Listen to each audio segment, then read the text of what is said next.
flight to Germany. 17th of August 42 was the first United States Army Air Force mission over Europe when 12 B-17... Many versions of this aircraft, prolific numbers, the bomb bay doors open there as you can see.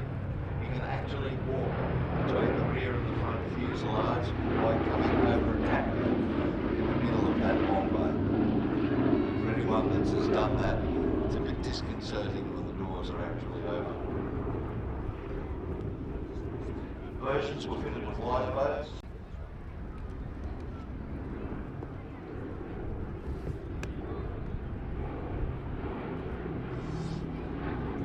Just see the ventral turret there sticking out below the fuselage. Very, very cramped position 250 wheel, which is now known as rifle.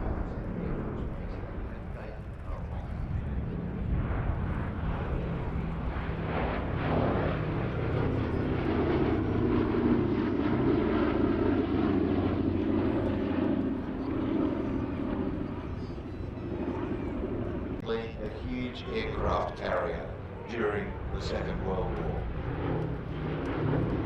And that's the tribute to all of those who lost their lives flying B-17s.